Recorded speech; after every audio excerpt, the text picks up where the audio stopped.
Doctor Fanboi. If you're looking for short takes that work their way an issue or three at a time through a long box build with a single run of a terrific comic, you, my friends, are in the right place. We are listening right now, quietly, to the opening music to Marvel's Runaways on Hulu, composed by Siddhartha Closa. The show is perhaps the reason why you are here. It is a fiery blend of superheroics and teen-sploitation, and very much worth your watch. However, we are going to be talking about the first run of the original comic, written by Brian K. Vaughan, drawn by Adrian Alphona, with covers by Joe Chen. It was originally published in 2003 and 2004. Today's episode will be analyzing the first issue. It'll include some spoilers, though they're really just the premise of the series. Turning to the cover image drawn by Joe Chen, we see Nico Minaro, who we do not know, posed in an awkward sort of way. She's not the first woman to grace the cover of a superhero comic posed strangely. However, she's not wearing spandex and doesn't look like she wants to punch crime in the face. Superhero comics are always metaphors.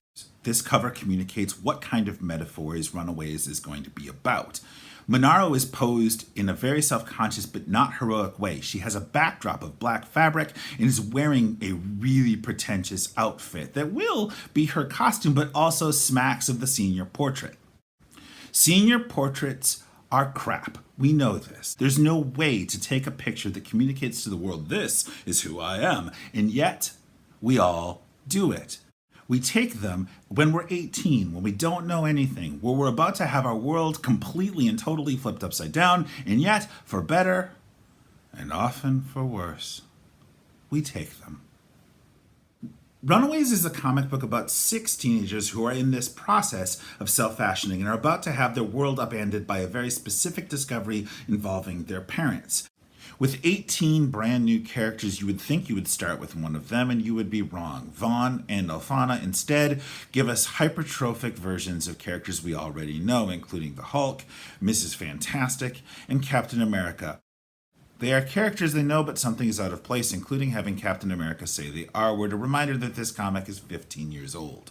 As we see the reveal that these pre-existing comic characters are in a video game played by one of our new protagonists, we realize that their entree into the world of Marvel superheroes is video games and comic books, which is to say it's exactly the same as ours, extending the metaphor to us. We are all runaways.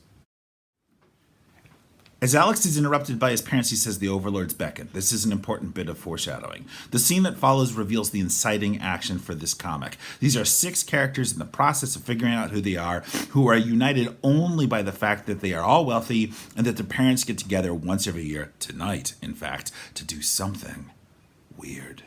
Additionally, the scene gives us more insight into Alex. We see him as a character who sees the world as a game, one set up by a variety of screens. In this case, we get the video game, but also Malibu is framed by a window. This is going to be increasingly important as Alex is revealed as a character whose power is that of a native strategist. It's no accident that he's compared with Captain America. It's especially interesting in the context of 2003 that Alex is given a power set unique to a black hero and that it is not primarily defined by his physical body. Finally, the opening scene reminds us that any superhero book that ends with an S is about a group of people who barely like each other coming together. In the DC world, they come together to form pantheons. Even Batman, who has no discernible powers, looms like a god over Gotham. But in the world of Marvel, coming together means you form a team. The demands of the first issue of a team book raise the bar of difficulty even further. And we see Vaughan and Alphona negotiate this in a few deft ways. The next 5 pages all share the same panel layout. You see a small panel that introduces the character at the top, along with a big shot that establishes their room, and 2 panels at the bottom that distill some sort of conflict with their parent. Looking more closely at images from these pages, I would draw your attention to the very adolescent body language and the expressiveness of their mouths, particularly how good they are at being sarcastic. Lots of comics draw teenagers. My favorite thing about Runaways is that it makes the teenagers look like teenagers. Using identical page layouts is an efficient way for Vaughan and Alphona to introduce us to Gert, Chase, Carolina, Molly, and finally Nico, who's not actually pictured in her layout. By breaking the pattern, Vaughan and Alphona not only keep things from getting stagnant, they build anticipation for the reveal of our final character, the one on the cover. When Nico Minaru walks in and is very different than Alex remembers, not only are we reminded that we're in the realm of constantly changing teenagers, but that we have the beginnings of attraction and the geometry of affection that is going to be necessity for any superhero team that features adolescents with, hormones. And so, finally, after giving us these really quick introductions, our 6 teenagers are left alone and we get our first panel that shows them as a team. And God, are they bored. The body language is absolutely that of the bored, insouciant teenager. Look specifically at Alex's arms somehow behind the couch. In another cool bit of storytelling, Vaughn has their first act as a team to be to spy on their parents. In the catacombs, through a one-way mirror, these 6 kids see the thing that will throw their lives into chaos.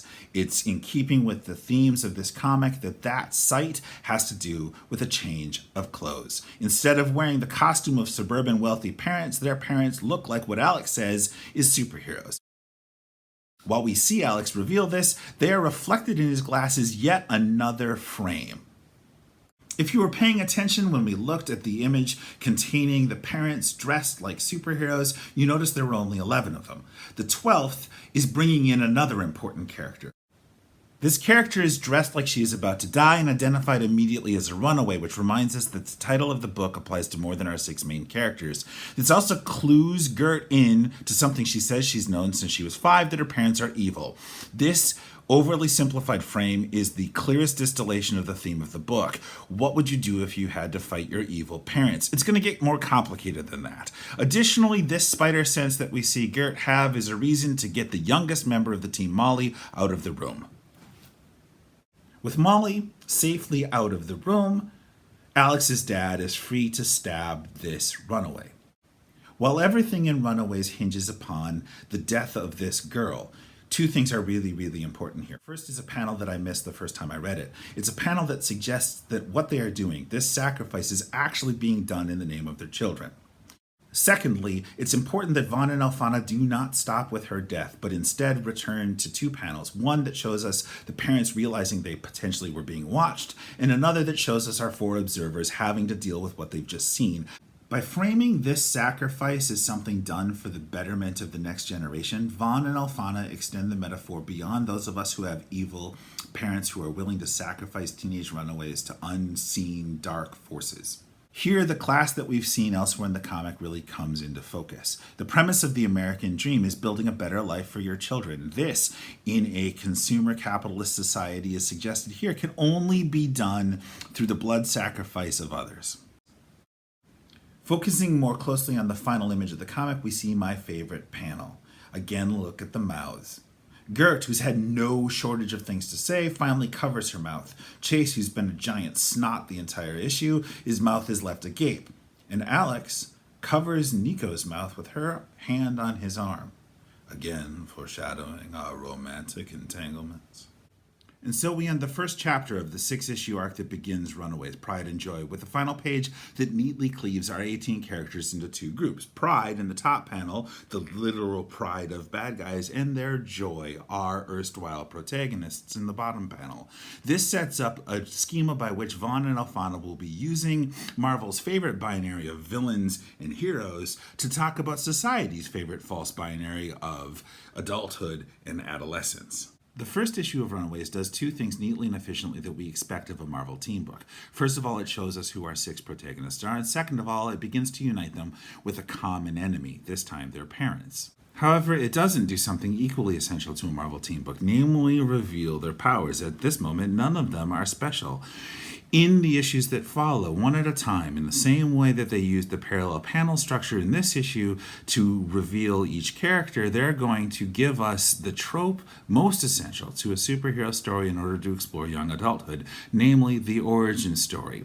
Taking turns, we are going to see one character at a time return to their home in order to discover their power and have to confront directly and unequivocally that the thing that makes them special, the thing that in fact makes them superheroes, has everything to do with literal inheritance from their parents, including a weird set of power gloves and a goddamn dinosaur.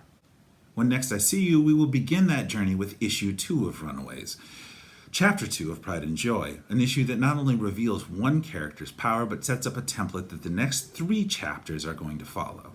I want to end the show with a shout out to Jay and Miles Explain the X-Men. They are the podcast that launched 1,000 Ships in terms of similar projects. I love their show and wouldn't have thought of doing this without them. I'll see you next time. Thank you for watching Doctor Fanboi. I'm Matt Vadney. Stay safe, be cool.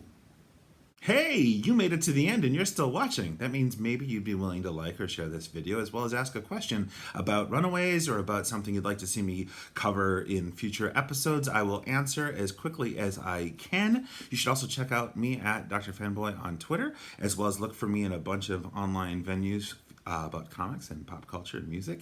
You also can check out my Facebook page and my Patreon. I said it before, but I mean it. Stay safe, be cool.